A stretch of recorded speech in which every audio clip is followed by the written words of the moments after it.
Minasan konnichiwa. Second post actually of 2018, and it feels like it's been a while since I've been in front of this camera to do a video. Man, yeah, I am so sorry for my absence, guys. 2017 really got away from me. I'm not gonna make this a sad video. I'll probably do one of those soon enough. But long story short, a lot of stuff I was dealing with in 2016 bled over big time in 2017, and it really just zapped my mojo for a whole lot of stuff. Hopefully though, 2018 will have some good things coming. I'm not gonna be one of the things, 2018 is gonna be my year. I'm not gonna be one of the, they're gonna say that. I'm gonna say that I'm working to make more and better movements for myself in the future for 2018 to change some stuff up. We'll see how that goes. You may see these videos be done in another setting.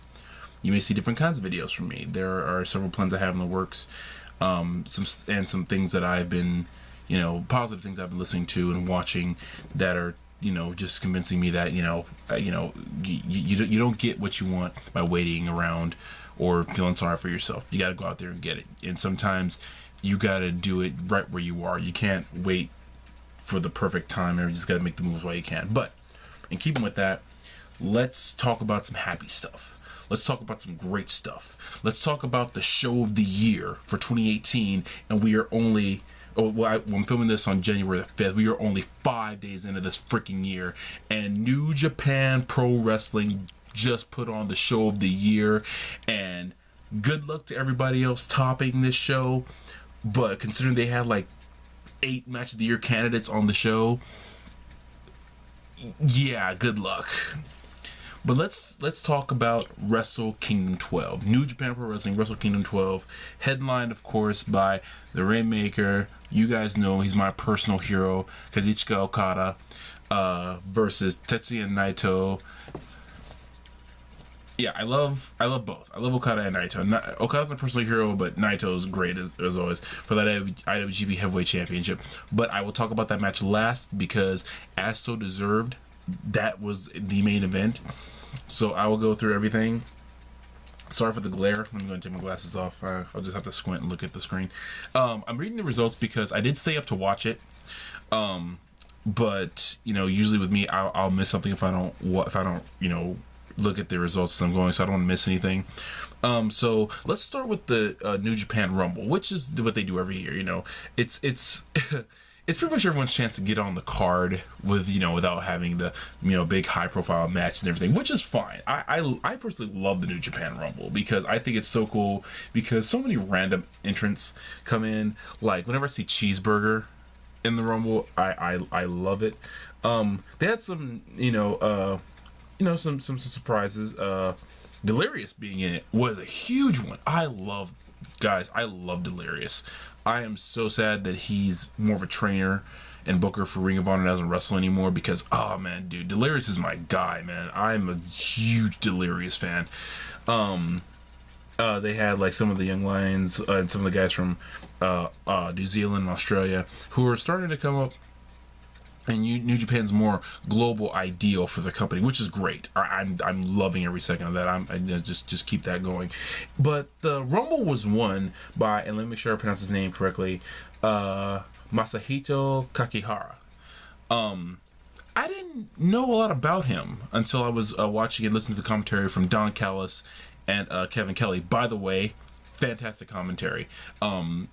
I know watching it in Japanese is great, and believe me, there is nothing compared to Japanese commentators. But for me, who wanted to get as much of the experience as I could, I did watch it with English commentary. And Don Callis, I've yet to meet him. I want to meet him so bad.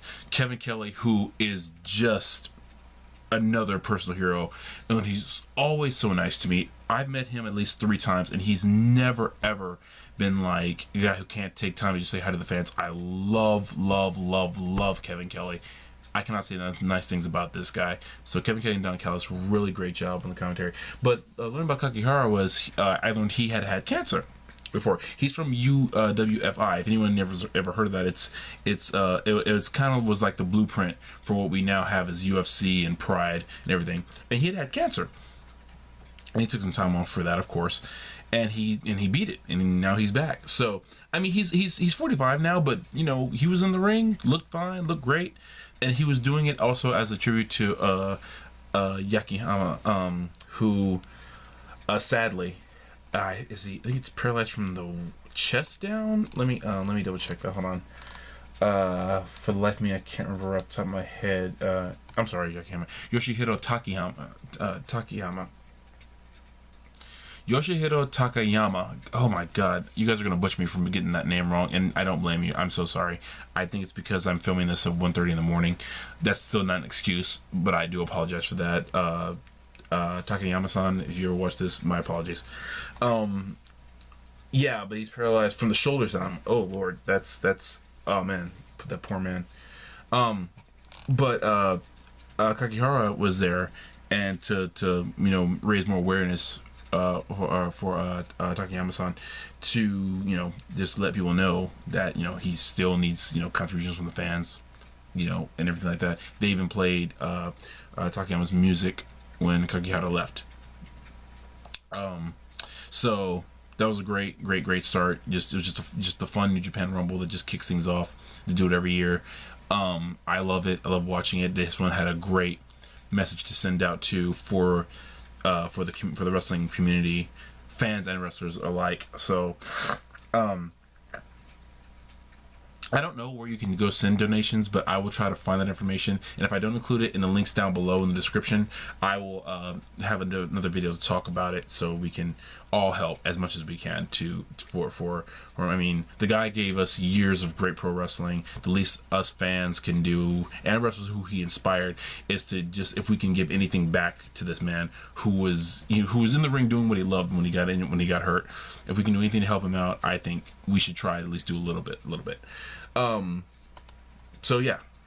Now, on to the main show, Wrestle Kingdom 12.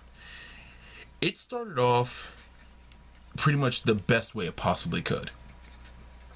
It was the Young Bucks versus Roppongi 3K with Rocky Romero in their corner. And if anyone who says the Young Bucks can't work, congratulations, you've played yourself, because the Young Bucks are fantastic. You know when the Young Bucks do flippy stuff and things like that? That's what the fans want. That's what the fans are expecting when they go see the Young Bucks. That they gave that in this show, but they also told a great story. I don't really want to spoil what the story is for those of you, you know, who go back and watch it, but just watch it, and give the Young Bucks a chance, because they really do put on they have some high flying stuff, but they put on a good wrestling match. It was a very focused wrestling match.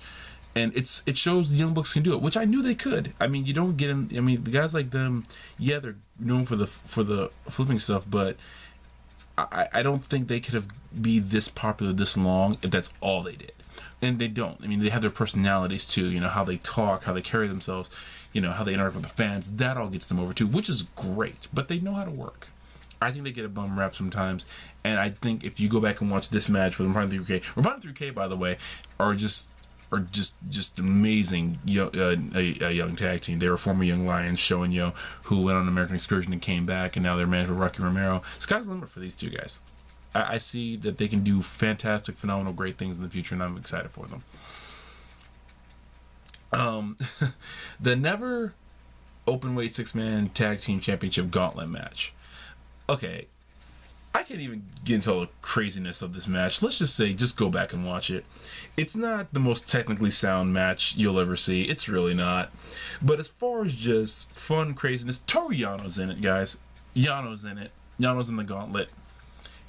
You know it's going to be hilarious. So yeah, go back. Oh, I'm sorry, I forget to mention who won the matches. Okay. For the IWGP Junior Tag Team Championship match, the Young Bucks defeated Roppongi 3K and became the 7-time junior heavyweight tag champions. So that's really cool. And Chaos actually won the Never 6-man tag belts of Chaos of Trent Beretta, or just Trent to us American fans, Tomohiro Ishii, who wrestled my boy Keith Lee recently, and Toru Yano, which makes Toru Yano a guy who's won those belts 3 times with, you know, a couple different teams, but whatever. It's also really cool to see my boy Raymond Rowe at the Tokyo Dome. I'm very, very proud to say I've known Ray for a good number of years. I'm super proud of his success. He has earned every single bit of it. Um, I would say the sky's the limit for him, but he could just give a roundhouse kick to the sky and get it out of his way so he can go wherever he wants to. So, Rayro, man, brother, you are doing great things, and I am proud to say that I've been your fan for from day one when I first saw you here in San Antonio, and ever since then. And you've just gotten better and better every single time I've watched you. So congratulations on all your success. Next up was a special singles match with no titles on the line, which isn't rare at Wrestle Kingdom. Well, actually, it has been recently with all the belts that they have. But it was, man, it was a good match. Kota Ibushi versus Cody Rhodes, you know, and with Brandy Rhodes, who was with him, which made it even better. Kota Ibushi won the match, but I will say this: as good as the match I thought it was going to be going in, it was a lot better than I thought it would be. Same thing I can say for the Young Bucks and Robati 3000 match. That both those matches I knew were going to be good, but they were a lot better than I thought they were going to be going in. I just think that for Cody and the Young Bucks, I think people were expecting them to do, like, you know, some certain things, and they did, and then that was it. But you know, this is Wrestle Kingdom. This is the big show. They can't just do the regular things and then just go home like they would anywhere else. They have to bring out all the stops, and they did for both shows. So Kota Ibushi with the win, which is good because I think Kota is really, I think this is Kota's year to win something.